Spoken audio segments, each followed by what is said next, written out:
السلام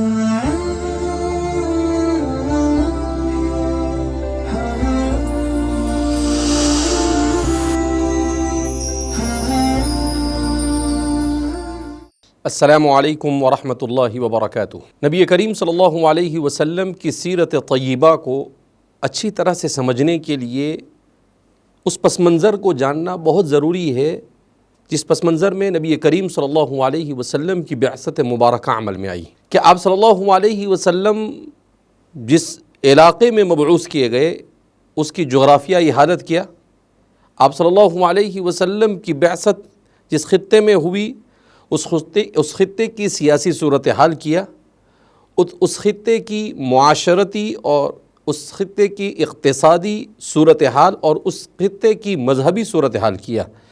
ان تمام پہلوؤں سے حالات کا جاننا اس لیے ضروری ہے کہ اگر اسے ہم سمجھتے ہیں تو پھر نبی کریم صلی اللہ علیہ وسلم کی بعثت کے مقاصد کو اور آپ صلی اللہ علیہ وسلم کی جد و جہد سے وہاں جو تبدیلی آئی اس تبدیلی کو سمجھنے میں ہمیں آسانی ہوگی۔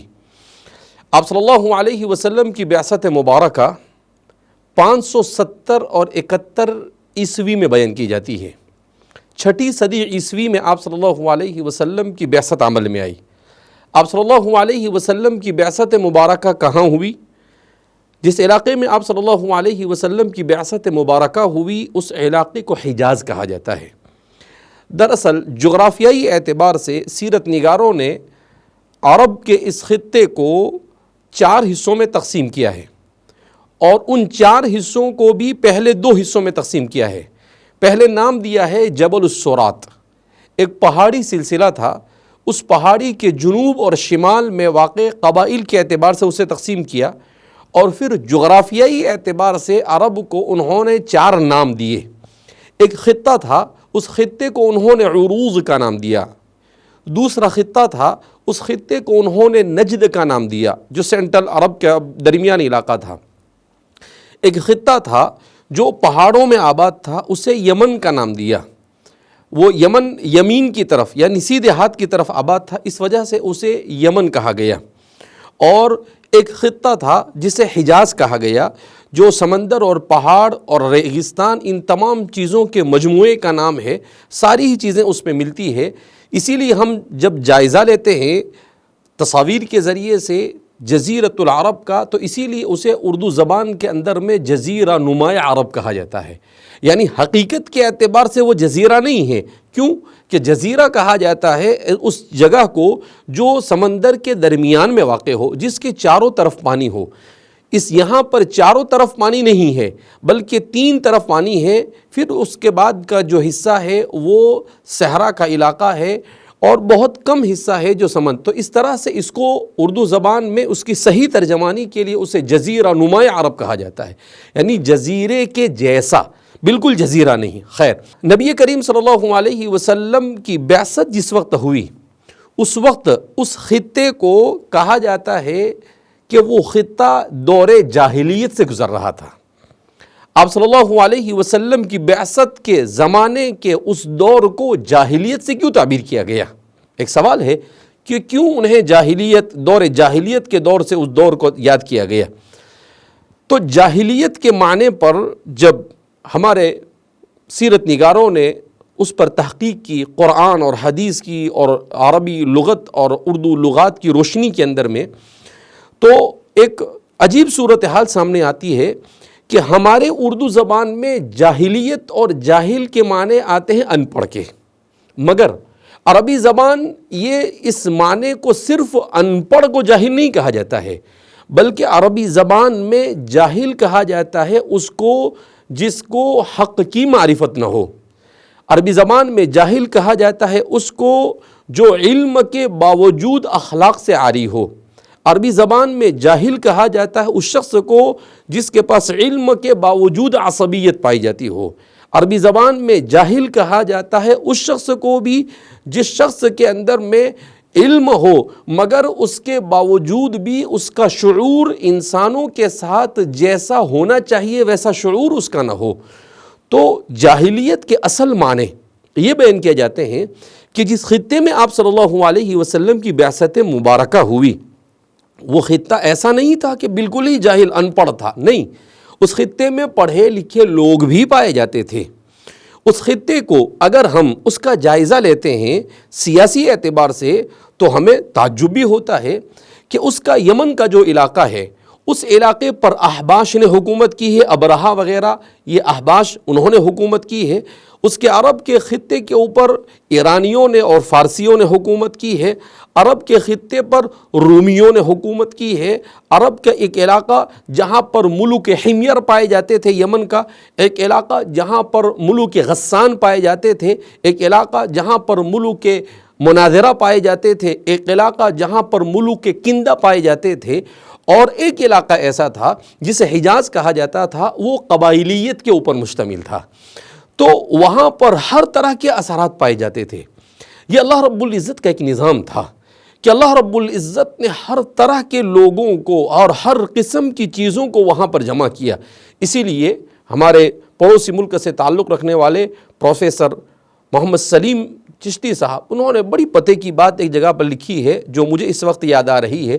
انہوں نے لکھا، نبی کریم صلی اللہ علیہ وسلم کی بعثت اس زمانے میں ہوئی جس زمانے میں برائی کی تمام شکلیں اپنے تمام جزئیات کے ساتھ وجود میں آ چکی تھی۔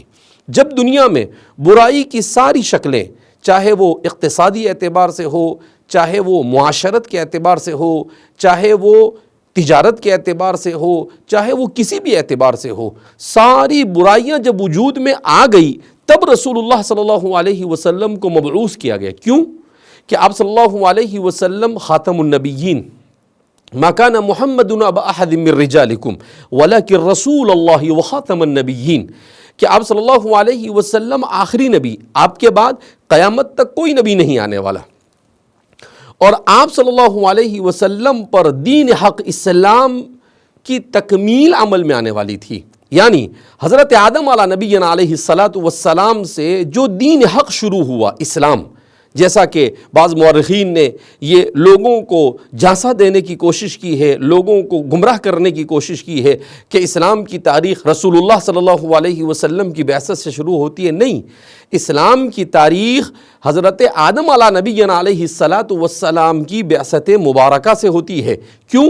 کہ آدم علیہ السلام اول البشر، سب سے پہلے آدمی، آدم علیہ السلام کو اللہ نے نبی بنا کر بھیجا، لہذا اسلام کو وہی لے کر روئے زمین کے اوپر آئے۔ انسان کا فطری، انسان کا اولین اور انسان کا سب سے بہترین اگر کوئی مذہب انسان کے لیے شوٹیبل ہے تو وہ ہے جسے جد امجد حضرت آدم علیہ نبی علیہ السلام لے کر آئے، اور نبی کریم صلی اللہ علیہ وسلم کے اوپر اس کی تکمیل ہوتی ہے۔ کیا مطلب؟ کہ ہر زمانے میں جو نبی آتے تھے وہ انبیاء کرام علیہ السلام اپنے زمانے کے اعتبار سے اللہ کی وحی کے مطابق اپنے معاشرے کی رہنمائی فرمایا کرتے تھے زندگی کے ہر شعبے میں۔ مگر اللہ کا ایک نظام ہے، سنت اللہ ہے، وَلَن تَجِدَ لِسُنَّتِ اللَّهِ تَبْدِيلًا۔ وہ کیا ہے کہ ہر چیز کی ابتدا ہے اور اس کا اختتام ہے۔ لہذا جیسے نبوت اور رسالت کا آغاز ہوا ہے اس کا اختتام بھی لازمی تھا۔ یہ اللہ کی سنت رہی اس دنیا میں، تو اس سنت کا تقاضا یہ تھا کہ اس سلسلے کو کہیں نہ کہیں جا کر ختم ہونا تھا، لہذا رسول اللہ صلی اللہ علیہ وسلم پر اس سلسلے کو ختم کیا گیا۔ جب آپ پر ختم کیا گیا تو ضروری تھا کہ آپ ایسے زمانے میں بھیجے جائے جس زمانے میں برائی کی تمام شکلیں وجود میں آ چکی ہو، تاکہ آپ پر جس کتاب کا، جس شریعت کا، جن احکام کا نزول ہو وہ احکام ایسے ہو کہ قیامت تک آنے والی برائی کے تمام مسائل کا حل پیش کر سکے کہ یہ برا ہے اور یہ صحیح ہے، یہ غلط ہے، یہ حق ہے، یہ باطل ہے، یہ انسانی معاشرے کے لیے ضروری ہے اور یہ انسانی معاشرے کے لیے ضروری نہیں ہے۔ وہ ساری وضاحت اسی وقت ممکن تھی جب آپ صلی اللہ علیہ وسلم کی بعثت کے زمانے سے پہلے تک کے ساری برائیاں وجود میں آ چکی ہو، اور وہ وجود میں آ گئی۔ اسی لیے ہم دیکھتے ہیں کہ فلسفہ اور حکمت کے راستے سے جو برائیاں ہو سکتی تھی وہ ساری برائیاں یونانیوں سے اور اسکندرانیوں سے اور دیگر بہت سارے فلسفوں سے وجود میں آ چکی تھی جو عقل کے راستے سے آ سکتی تھی۔ اس کے بعد جو دوسری برائیاں ہو سکتی تھی، تجارت کی برائیاں ہو سکتی تھی، معاشرت کی برائیاں ہو سکتی تھی، وہ بھی وجود میں آ چکی تھی۔ اب جب آپ صلی اللہ علیہ وسلم کی بعثت مبارکہ ہوئی تو ان سب کا توڑ، ان سب کا صحیح حل اور ان سب کے سلسلے میں اسلام کا دو ٹوک اور واضح موقف قرآن اور حدیث کے اندر میں تفصیل کے ساتھ بیان کر دیا گیا۔ جب سب بیان ہو گیا تب حجۃ الوداع کے موقع پر رسول اللہ صلی اللہ علیہ وسلم میدان عرفہ میں ہیں، اپنی اونٹنی قصوہ پر سوار ہے اور آیت نازل ہوتی ہے الیوم اکملت لکم دینکم واتممت علیکم نعمتی ورضیت لکم الاسلام دینا، کہ آج ہم نے تمہارے دین کو مکمل کر دیا۔ اتممت علیکم نعمتی، ہم نے تم پر اپنی نعمت کو تام کر دیا۔ ورضیت لکم الاسلام دینا، اور رہتی دنیا تک، قیامت تک جتنے بھی انسان آنے والے ہیں ان کے لیے ہم نے اسلام کو پسند کر لیا کہ اب انسان کی نجات کے لیے اسلام کے علاوہ اور کوئی راستہ نہیں ہو سکتا ہے۔ یہ دو ٹوک بیان اسی وقت ممکن ہو سکتا تھا جب آپ صلی اللہ علیہ وسلم کی بعثت سے پہلے ساری برائیاں، اور جب ہم دور جاہلیت کا جائزہ لیتے ہیں تو ہمیں سمجھ میں آتا ہے کہ واقعتاً اللہ رب العزت حکیم ہے، خبیر ہے، سمیع ہے، بصیر ہے۔ اس سے زیادہ بڑا حکیم اور علیم کوئی نہیں ہو سکتا ہے کہ اس نے آپ صلی اللہ علیہ وسلم کو جس خطے میں مبعوث کیا، اس خطے میں دنیا بھر کی پہلی اور قیامت تک آنے والی برائیوں کی تمام شکلیں پائی جاتی تھی۔ ان تمام شکلوں کے ہوتے ہوئے آپ صلی اللہ علیہ وسلم نے لوگوں کو رہنمائی کی۔ اس طرح سے اگر ہم جائزہ لیتے ہیں ان کا سیاسی اعتبار سے، تو جیسا کہ میں نے کہا کہ ہر طرح کی، یعنی قبائلی چیزیں بھی پائی جاتی تھی، بادشاہت کی لائن کی چیزیں بھی پائی جاتی تھی، اور دونوں سے مل کر جو چیزیں وجود میں آتی تھی وہ بھی ساری چیزیں پائی جاتی تھی، لہذا اس کی ساری برائیاں جو ہو سکتی تھی وہ بھی وجود میں آ چکی تھی۔ اس کے بعد ہم جائزہ لیتے ہیں اہل عرب کا اقتصاد کے اعتبار سے، معیشت کے اعتبار سے، اکنومی کے اعتبار سے، تو تعجب ہوگا کہ اہل عرب ان کے یہاں پر تجارت بھی تھی۔ قریش تو تاجر ہی تھے، لإلاف قریش إلافهم رحلة الشتاء والصيف فليعبدوا رب هذا البيت الذي اطعمهم من جوع وآمنهم من خوف۔ قرآن کریم نے ایک چھوٹی سی سورت کے اندر میں ان کی تجارت مشرق سے مغرب میں کیسی تجارت ہوتی تھی اور کیسے ہوتی تھی، آپ صلی اللہ علیہ وسلم کے جد امجد حضرت قریش نے، اور پھر اس کے بعد قصی نے، اس کے بعد کلاب نے، اس کے بعد مرہ نے، اس کے بعد آپ صلی اللہ علیہ وسلم کے جد امجد حضرت ہاشم نے، اور اس کے بعد ان لوگوں نے کس طریقے سے یمن میں تجارت کی، کس طرح سے شام میں تجارت کی، اور کن کن علاقوں کے اندر میں تجارتیں کر کر کیا کیا چیزیں، بحری راستے سے کیسے تجارت کی، بری راستوں سے کیسے تجارت کی۔ ہمارے ہندوستان سے بھی تجارتی تعلقات ان کے زمانے جاہلیت سے پائے جاتے ہیں۔ کتنی چیزیں ایسی ہیں جو رسول اللہ صلی اللہ علیہ وسلم کے استعمال میں آئی جس کو ہندوستانی چیزیں کہی جاتی ہے۔ تو اس سے معلوم ہوا کہ تجارت کے اعتبار سے وہ لوگ کوئی گئے گزرے لوگ نہیں تھے، تجارت کے اعتبار سے انہیں بڑی ترقی حاصل تھی اور وہ تجارتی بڑا شعور رکھتے تھے۔ صنعت اور حرفت کے اعتبار سے دیکھیں تو اس کی بھی وہاں پر حوصلہ افزائی تھی۔ طائف کے اندر میں چمڑے کی بڑی بڑی فیکٹریاں تھیں جہاں پر چمڑے کی چیزیں بنائی جاتی تھی، دوسری طرف یمن کے علاقے کے اندر میں کپڑے کی فیکٹریاں تھیں جہاں پر کپڑے بنائے جاتے تھے۔ تو عرب کے مختلف خطوں کے اندر میں تیسری جگہ ہم دیکھیں، جب زراعت کے اعتبار سے دیکھیں تو زراعت کے میدان میں بھی خیبر کے اندر میں کھجور کے بڑے بڑے باغات تھے۔ گرم علاقوں کے اندر میں اس زمانے میں وہ لوگ گیہوں کو اگایا کرتے تھے۔ اسی طریقے سے مدینہ منورہ کے اطراف و اکناف کے اندر میں بھی زراعت ہوا کرتی تھی۔ اسی طریقے سے بنو ربیعہ جو نجد کے اندر میں اور یمامہ وغیرہ کے اندر میں رہتے تھے، وہ لوگ بھی سب سے زیادہ انہی کے یہاں پر کھانے پینے کی اشیاء، غلہ وغیرہ زراعت ہوتی تھی، وہاں سے آیا کرتی تھی۔ تو تجارت میں بھی کافی ایڈوانس تھے وہ لوگ، صنعت اور حرفت میں بھی وہ کسی سے پیچھے نہیں تھے۔ تیسری جانب جب ان کا جائزہ لیا جاتا ہے جانوروں کو پالنے کے اعتبار سے، تو اونٹوں کا پالنا ان کا پیشہ تھا، بکریوں کا پالنا ان کا پیشہ تھا، گھوڑوں کو پالنا ان کا پیشہ تھا۔ تو یہ چیز بھی ان کے یہاں پر پائی جاتی تھی۔ اس سے اندازہ ہوتا ہے کہ وہ لوگ اکنومیکل اعتبار سے بھی کافی ترقی یافتہ تھے، مگر اس کے باوجود ان کے اس دور کو جاہلیت سے کیوں تعبیر کیا گیا؟ کیوں؟ اس لیے کہ وہ ساری چیزیں تھیں، مگر ان کے یہاں سود عام تھا، ان کے یہاں پر شراب عام تھی، ان کے یہاں پر جوا عام تھا، ان کے یہاں پر ظلم عام تھا۔ اس کا مطلب کیا کہ جاہلیت اس اعتبار سے کہا گیا کہ وہ حق سے ناواقف تھے، یا حق کو جانتے ہوئے بھی حق کے اوپر نہیں چلتے تھے۔ تو حق سے دوری بنائے رکھنا یہ حقیقت میں جاہلیت ہے۔ اسی طریقے سے اگر ان کا جائزہ لیا جاوے، ہم ان کا جائزہ لیتے ہیں مذہبی اعتبار سے، تو میں نے جب اس کو پڑھا تو مجھے بڑا تعجب ہوا کہ دنیا کے بڑے بڑے 17 مذاہب حجاز کے اندر میں پائے جاتے تھے، بت پرست بھی پائے جاتے تھے، دہریہ قسم کے لوگ بھی پائے جاتے تھے، حضرت ابراہیم علیہ السلام کے مذہب کے ماننے والے بھی پائے جاتے تھے، جن کو موحدین کہا جاتا ہے، جن میں آپ صلی اللہ علیہ وسلم حضرت ورقہ بن نوفل القریشی کے پاس گئے، وہ ملت ابراہیمی پر تھے۔ اس کے علاوہ بھی نوفل کے بارے میں آتا ہے کہ وہ بھی ابراہیمی مسلک تھے، قس ابن سعیدہ کے بارے میں آتا ہے کہ وہ بھی ابراہیمی مسلک کے اوپر تھے۔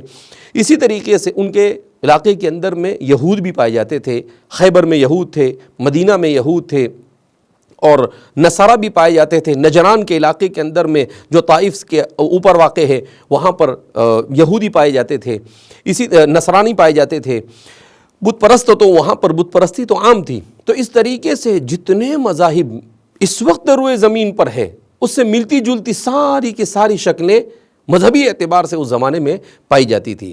تو معلوم کیا ہوا کہ آپ صلی اللہ علیہ وسلم نے جس جاہلیت کا مقابلہ کیا وہ جاہلیت تھی جو جاہلیت حضرت عیسیٰ علیہ السلام کی بعثت کے 550 سال گزرنے کی وجہ سے دین حق سے کٹ چکی تھی۔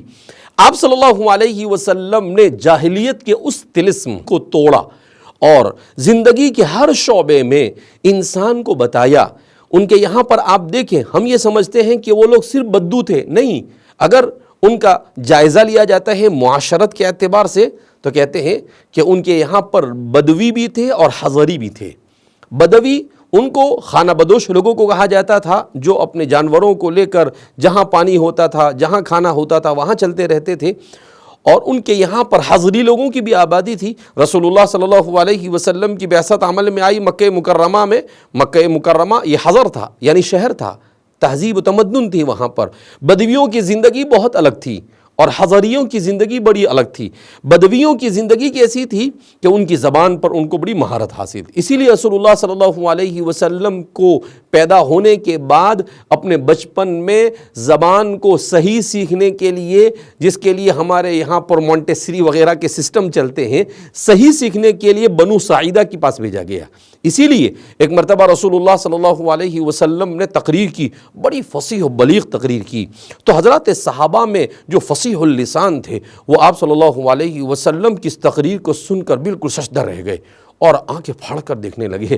تو آپ صلی اللہ علیہ وسلم سمجھ گئے کہ میرے صحابہ فصاحت اور بلاغت سے محظوظ ہو رہے ہیں۔ تو آپ صلی اللہ علیہ وسلم نے کہا، هل تعلمون، کیا تمہیں معلوم ہے، ربیت فی بنی سعد، کہ میں بنی سعد میں تربیت دیا گیا ہوں، میں نے بنو سعد کے اندر میں جا کر عربی زبان کو سیکھا ہے۔ تو آپ صلی اللہ علیہ وسلم کو اس میں کوئی شک نہیں کہ اوتیت جوامع الکلم، اللہ کی طرف سے جوامع الکلم دیا گیا تھا، مگر آپ صلی اللہ علیہ وسلم کو اس جوامع الکلم کے ساتھ آپ کی بنو سعد کے اندر میں تربیت، حضرت حلیمہ سعدیہ کے ساتھ آپ کا جانا اور وہاں پر عربی زبان کو صحیح معنی میں سیکھنا، یہ بھی اس کا حصہ ہے کہ آپ صلی اللہ علیہ وسلم کو بدوی زندگی سے بھی متعارف کروایا گیا۔ آپ زمانے جاہلیت میں ان کا اندازہ لگائے، ان کے یہاں پر بڑی بڑی جنگیں ہوا کرتی تھی۔ حرب بصوص ان کے یہاں پر مشہور ہے، حرب فجار، جو اللہ کے رسول صلی اللہ علیہ وسلم کی ولادت کے تقریباً 15 سال کے بعد، 12 یا 15 سال کے بعد حرب فجار ان کے یہاں پر ہوئی، بہت بڑی مشہور جنگ ہے۔ تو بڑی بڑی جنگیں بھی ان کے یہاں پر ہوا کرتی تھی، بڑے بڑے بازار بھی ان کے یہاں پر ہوا تھے، سوق عکاظ اور ایسے بڑے بڑے بازار بھی ان کے یہاں پر لگا کرتے تھے۔ تو ساری چیزیں تھیں، مگر ان سب چیزوں کے ہونے کے باوجود بھی ان کے یہاں پر امن و امان کا فقدان پایا جاتا تھا۔ کچھ خصوصیتیں بھی تھیں ان کے یہاں، ان کے اندر میں مہمان نوازی تھی، ان کے یہاں پر سخاوت تھی، ان کے یہاں پر بہت ساری اچھی چیزیں بھی تھی، مگر کچھ اچھی چیزیں تو ہر جگہ پر ہوتی ہے، برے لوگوں میں بھی اچھی چیزیں پائی جاتی ہے، مگر اس کی نسبت بہت کم تھی، برائیاں بہت زیادہ تھی، زندگی کے ہر شعبے کے اندر میں ظلم زیادتی یہ عام ہو چکی تھی۔ لہذا آپ صلی اللہ علیہ وسلم نے جس دور جاہلیت میں آنکھ کھولی وہ دور جاہلیت تھا جو ہماگیر طور پر پورے معاشرے کو ظلم کی چکی میں پیس رہا تھا۔ اس سے اللہ کے رسول صلی اللہ علیہ وسلم نے انسانی معاشرے کو نکالا۔ اسی لیے ہمارے زمانے کے بہت بڑے مفکر ہیں محمد قطب، ان کا انتقال مکہ مکرمہ میں چند سالوں پہلے ہوا، تو محمد قطب نے ہمارے اس زمانے کے حالات کو جب دیکھا تو انہوں نے ایک کتاب لکھی، اس کتاب کا نام رکھا انہوں نے جاہلیت القرن العشرین، 20ویں صدی کی جاہلیت۔ مجھے تعجب ہوا، میں نے جب اس کتاب کو پڑھا تو انہوں نے مقارنہ کیا کہ جو چیزیں ہمارے زمانے میں پروفیشنل بنا کر کی جا رہی ہے وہ ساری چیزیں جاہلیت میں بھی ہوتی تھی، مگر فرق یہ تھا کہ آپ صلی اللہ علیہ وسلم نے جاہلیت کے اس طلسم کو توڑ کر اس معاشرے کو اسلام کے سائے میں لا کر کھڑا کیا۔ میں اخیر میں میرے پیارے صحابی حضرت ربیعی ابن عامر کے اسی 2-3 جملوں کے اوپر اپنی اس بات کو ختم کروں گا۔ حضرت ربیعی ابن عامر رضی اللہ تعالیٰ عنہ کو جب رستم کے پاس آپ گئے تو حضرت ربیعی ابن عامر رضی اللہ تعالیٰ عنہ سے رستم نے پوچھا کہ کیوں آئے ہو تم یہاں پر؟ کہا جئنا لنخرج العباد من عبادت العباد الى عبادت الواحد القہار ومن جور الادیان الى عدل الاسلام ومن ضیق الدنیا الى سعت الدنیا والآخرہ۔ خدا کی قسم ایک دیہاتی صحابی ہے، بہت کم عرصہ رسول اللہ صلی اللہ علیہ وسلم کی خدمت اقدس میں رہتے ہیں، مگر صحبت کی ایسی برکت حاصل کرتے ہیں کہ جس حقیقت کو سمجھنے کے لیے لوگوں کی زندگیاں بیت جائے، جب بھی وہ جس حقیقت کو نہیں سمجھ سکتے تھے اس حقیقت کو سمجھتے ہیں، اور اس زمانے کے سپر پاور اور ان کے جنرل کے سامنے وہ 3 لفظ، تین چھوٹی چھوٹی لکیریں کہہ کر ایسا اسلام کا تعارف پیش کرتے ہیں کہ خدا کی قسم دنیا کا بڑے سے بڑا انسان بھی اسے پیش نہیں کر سکتا ہے۔ آپ کیا کہتے ہیں کہ ہم کیوں آئے ہیں تمہارے پاس؟ تو آپ نے کہا جئنا لنخرج العباد من عبادت العباد الى عبادت الواحد القہار، لوگوں کو بندوں کی بندگی سے نکال کر ایک اللہ کی بندگی کی طرف لے جانے کے لیے آئے۔ یعنی وہیں پر اس کو کہہ رہے ہیں کہ یہ جو تو سونے کی اور چاندی کی کرسیوں پر اور ریشم کے اندر میں اور سونے اور چاندی میں لت پت ہو کر بیٹھا ہے، اور تیرے حاشیہ بردار جن کو تو نے اپنا غلام بنا کر رکھا ہے، کہا جئنا لنخرج العباد من عبادت العباد الى عبادت الواحد القہار، یہ تم نے بندوں کو اپنا غلام بنا رکھا ہے، کہا اس غلامی سے نکال کر ایک اللہ کی بندگی کی طرف لے جانے کے لیے ہم آئے۔ دوسرا جملہ آپ کیا کہتے ہیں؟ اور ہم آئے ہیں یہاں کیوں آئے ہیں؟ کہا کہ تاکہ لوگوں کو من جور الادیان الى عدل الاسلام، مذہب کے نام پر معاشرے میں ہونے والے ظلم کو ختم کر کر اسلام کے عدل کے سائے میں کھڑا کرنے کے لیے آئے۔ عدل حقیقی معنی میں عدل کس کو کہتے ہیں، اعتدال کس کو کہتے ہیں، انصاف کس کو کہتے ہیں؟ کہا اس کا پیغام لے کر ہم آئے ہیں، عدل کو ہم قائم کریں گے۔ کونوا قوامین للہ شہداء بالقسط، اللہ کے لیے انصاف کے ساتھ کھڑے ہو جاؤ۔ زندگی کے ہر میدان میں انصاف کا درس دینا یہ مسلمان کی زندگی کا مقصد ہونا چاہیے، جیسا کہ سیدنا حضرت ربیعی ابن عامر فرماتے ہیں۔ اور آخری جملہ جو کہتے ہیں آپ، اللہ اکبر، آپ فرماتے ہیں اور یہ جو دنیا میں جو سوچ ہے، جس سوچ میں یہ کہا جاتا ہے وَمِن ضِيقِ الدُّنْيَا إِلَى سَعَةِ الْآخِرَةِ، جو لوگ دنیا میں رہ کر صرف دنیا کا سوچتے ہیں، ہم اس سوچ سے نکال کر ایک ایسی سوچ کی طرف انسانوں کو لے جانا چاہتے ہیں جس میں دنیا اور آخرت دونوں کی کامیابی مضمر ہو۔ اللہ اکبر۔ یعنی ربیع ابن عامر ایک دیہاتی صحابی بنو تمیم سے تعلق رکھنے والے، اور وہ بیان کر رہے اس حقیقت کو، اور 21ویں صدی کا ٹیکنالوجی اور سائنس کے دور کے انسان کو بھی وہ سبق سکھا رہے ہیں کہ دنیا میں رہ کر صرف دنیا کی سوچنا یہ جاہلیت ہے۔ دنیا میں رہ کر دنیا اور آخرت کا حسن دنیا اور حسن آخرت کی فکر کرنا، یہ ہے حقیقی معنی کے اندر میں انسانیت۔ تو یہ درس اسی لیے ہم کہتے ہیں کہ رسول اللہ صلی اللہ علیہ وسلم نے جس جاہلیت کو ختم کیا وہ کون سی جاہلیت تھی؟ وہ جاہلیت تھی جو ظلم پر کھڑی ہوئی تھی، وہ جاہلیت تھی جو بد اخلاقی پر کھڑی ہوئی تھی، وہ جاہلیت تھی جس میں اقتصادی توازن نہیں تھا۔ آج دنیا کا جائزہ لیں، بالکل آپ کو وہی جاہلیت کی ہر جگہ کے اوپر آپ کو جھلکیاں نظر آئے گی اور وہی جاہلیت نظر آئے گی۔ اللہ رب العزت ہم مسلمانوں کو خود اپنے دین کو صحیح سمجھنے کی توفیق مرحمت فرمائے۔ رسول اللہ صلی اللہ علیہ وسلم کی سیرت طیبہ کے ان پہلوؤں کو آپ کے سامنے اجاگر کر کر اسی لیے بیان کیا جا رہا ہے تاکہ ہم اپنے دین کے اور اپنے مذہب کی وقعت کو سمجھیں اور ہم کسی سے مرعوب نہ ہو اور اللہ کے ساتھ امید لگائے رکھیں، نا امید نہ ہو، خوف اور ہراس میں مبتلا نہ ہو، اور پورے جرأت اور ہمت کے ساتھ استقامت کے ساتھ دین پر کھڑے ہو جائے جیسے رسول اللہ صلی اللہ علیہ وسلم اور صحابہ نے اتنی قلت کے باوجود اہل حق ہونے کی وجہ سے غلبہ حاصل کیا۔ تو ظاہر سی بات ہے قرآن میں اللہ کہتے ہیں انتم الاعلون ان کنتم مؤمنین، تم ہی سربلند رہو گے اگر تم سچے پکے مومن بنے۔ اللہ رب العزت ہمیں رسول اللہ صلی اللہ علیہ وسلم کی سیرت طیبہ کو پڑھ کر اور سن کر حقیقی معنی میں مومن بننے کی توفیق مرحمت فرمائے۔ اللہ کہنے سننے سے زیادہ عمل کی توفیق مرحمت فرمائے۔ والسلام علیکم ورحمۃ اللہ وبرکاتہ۔